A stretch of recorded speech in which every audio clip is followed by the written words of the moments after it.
News 18 India।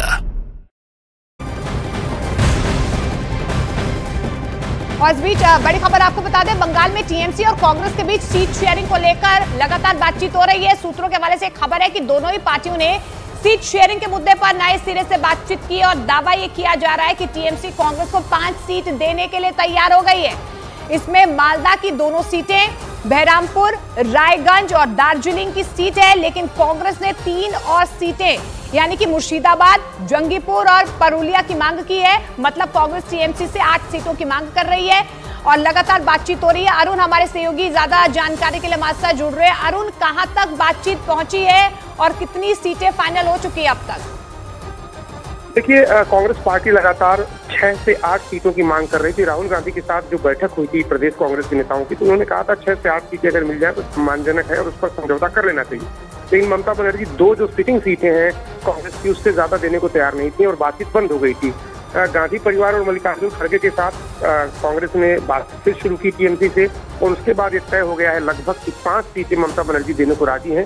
3 और सीटें मांगी गई हैं। अगर उनमें से 1 सीट भी यानी 6 भी सीटें दे देती हैं ममता बनर्जी तो ये डील फाइनल हो जाएगी और लगभग कांग्रेस पार्टी का दावा है कि ये डील फाइनल होने की कगार पर है। किसी भी क्षण इसका अनाउंसमेंट हो सकता है। जैसे उत्तर प्रदेश में हुआ, दिल्ली में होने वाला, वैसे ही पश्चिम बंगाल में भी इंडिया गठबंधन मिल करके चुनाव लड़ सकता है। ठीक है, औपचारिक ऐलान बाकी है। बहुत शुक्रिया अरुण तमाम जानकारी के लिए।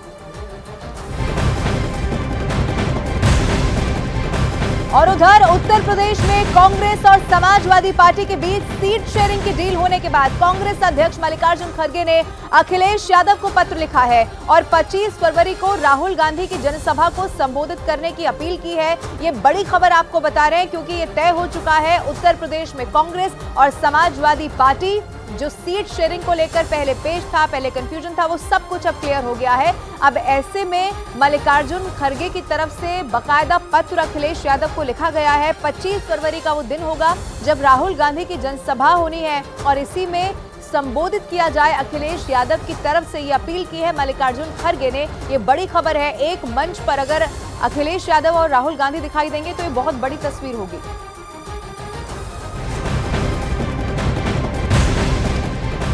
इस बीच आपको बता दें, देश की सबसे बड़ी ड्रग्स जब्ती मामले से जुड़ी इस वक्त की बहुत बड़ी खबर सामने आ रही है। 3500 करोड़ रुपए के ड्रग्स मामले में पुलिस ने सिंडिकेट के मास्टरमाइंड की पहचान करने का बड़ा दावा किया है।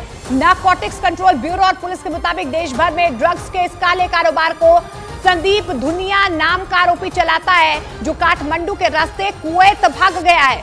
संदीप दुनिया को पकड़ने के लिए पुणे पुलिस इंटरपोल से नोटिस जारी करवाने की तैयारी में है। इस मामले में हवाला के जरिए लेन देन के सुराग मिलने का भी बड़ा दावा यहां पर किया जा रहा है और यह तस्वीर भी जारी कर दी गई है। तो बड़ी खबर आपको बता दें, इस पूरे सिंडिकेट का जो मास्टरमाइंड है उसकी तस्वीर आप टीवी स्क्रीन पर देख पा रहे हैं। जानकारी मिल पा रही है कि नारकोटिक्स ब्यूरो कंट्रोल और पुलिस के मुताबिक देश भर में ड्रग्स के इस काले कारोबार को यही शख्स जो है वो आगे चलाता था और इसका नाम है संदीप दुनिया। अब जानकारी मिल पा रही है कि काठमांडू के रास्ते ये फिलहाल कुवैत भाग गया है। हालांकि देखिए, तैयारी पूरी की जा रही है। पूरे पुलिस की तरफ से इंटरपोल से नोटिस जारी करवाने की भी तैयारी की जा रही है और इसी मामले में हवाला के जरिए लेन देन के सुराग मिलने के भी बड़े दावे किए जा रहे हैं। इसी पुणे ड्रग्स रैकेट में पुलिस ने अब तक 9 आरोपियों को गिरफ्तार कर लिया है, जबकि इस रैकेट का मास्टरमाइंड संदीप दुनिया कुवैत फरार हो गया है। अब सूत्रों का दावा यह भी है कि पुलिस उसे कुवैत में ही दबोचने के लिए जाल बिछाने में जुटी हुई है। अलग अलग 3 तस्वीरें आपके टीवी स्क्रीन पर। आपको यह भी बता दें कि 3500 करोड़ के ड्रग्स मामले में नारकोटिक्स कंट्रोल ब्यूरो की टीम जानकारी लेने के लिए पुणे पहुंची है। खबर तो यह भी है कि आपको बता दें कि इस ड्रग मामले में हवाला के जरिए पैसों का लेन देन हुआ है और इसी की जांच अब आगे बढ़ाई जा रही है। तो देखिए, मास्टरमाइंड का पता चल पाया है कि कौन ये मास्टरमाइंड है। हालांकि ये जानकारी मिल पा रही है कि मास्टरमाइंड अब कुवैत भाग गया है, लेकिन अब तक क्या अपडेट इस पूरे मामले में निकला है आपको बता दें। अब तक पुणे ड्रग्स रैकेट का एक कुवैत कनेक्शन सामने आया है। संदीप दुनिया जो मास्टरमाइंड बताया जा रहा है वो काठमांडू के रास्ते कुवैत भाग गया है, ये जानकारी निकल कर आ रही है। संदीप दुनिया के काठमांडू से कुवैत भागने का ये बड़ा दावा यहां पर किया गया। इस बीच इंटरपोल से नोटिस जारी करवाने की तैयारी पुणे पुलिस की तरफ से की जा रही है। ड्रग तस्करी में हवाला के जरिए लेन देन के सुराग भी मिले, ये भी बड़ा दावा किया गया है। और ड्रग्स रैकेट में अब तक 9 आरोपियों की गिरफ्तारी हो चुकी है। इस बीच दिल्ली से भी 970 किलो ड्रग्स पुणे रवाना की गई है। वहां पर भी जो है छापेमारी की गई थी दिल्ली में, और दिल्ली से गिरफ्तार 4 आरोपियों को पुणे भेजा भी गया है। इस बीच नारकोटिक्स कंट्रोल ब्यूरो की टीम जानकारी लेने फिलहाल पुणे पहुंची हुई है। पुणे पुलिस ने अब तक 3500 करोड़ रुपए के ड्रग्स जब्त भी किए हैं, और इस बीच अंडरवर्ल्ड और टेरर एंगल की जांच भी पुलिस की तरफ से इस पूरे मामले में की जा रही है। और देश की सबसे बड़ी ड्रग्स जब्ती की शुरुआत 20 फरवरी को तब हुई जब पुणे पुलिस ने एक फैक्ट्री में छापा मारा, और फिर उसके बाद दिल्ली और सांगली से ड्रग्स की बरामदगी होती है। दिल्ली से बरामद हुई ड्रग्स लेकर पुलिस पुणे रवाना हो गई। दिल्ली से कंटेनर में भरकर एमडी ड्रग्स को दिल्ली से पुणे भेजा गया, और इसके साथ ही दिल्ली से पकड़े गए 4 आरोपियों को भी पुणे भेज दिया गया। इस बीच पुणे के पुलिस कमिश्नर ने दावा किया कि ड्रग्स रैकेट में उन्हें जांच के दौरान हवाला के जरिए लेन देन के बड़े सुराग मिल गए हैं। इतने बड़े पैमाने पर ड्रग्स का ऑर्डर कौन देता था और उसका इस्तेमाल आखिर होता कहां था, इसकी जांच इस वक्त पुलिस की तरफ से की जा रही है।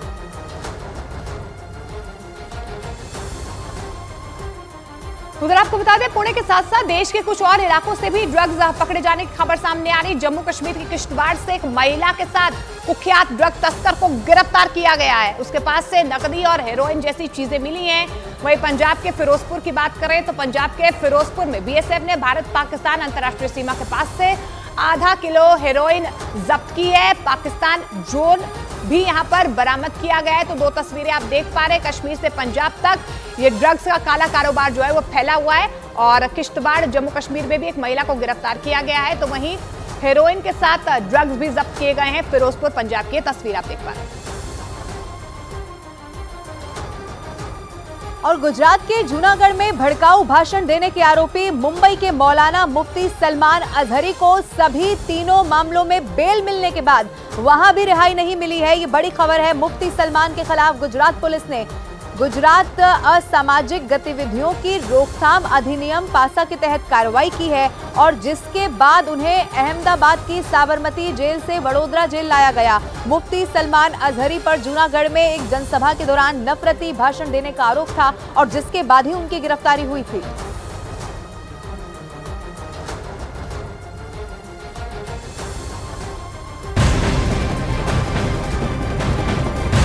और इस बीच आपको बता दें, संदेश खाली की घटना पर हो रही सियासत से जुड़ी इस वक्त की बहुत बड़ी खबर सामने आ रही। कल देर रात बीजेपी नेता सुकांत मजूमदार ने पश्चिम बंगाल से गवर्नर से मुलाकात की है पश्चिम बंगाल में, और इस दौरान सुकांत मजूमदार ने यह बताया कि उन्होंने राज्यपाल को बताया कि कैसे उनके साथ संदेश खाली जाते वक्त गलत व्यवहार हुआ है। साथ ही उन्होंने आरोप लगाया कि संदेश खाली में धारा 144 सिर्फ बीजेपी नेताओं के लिए, जबकि टीएमसी के लोग 50 लोगों को लेकर संदेश खाली में घूम रहे हैं।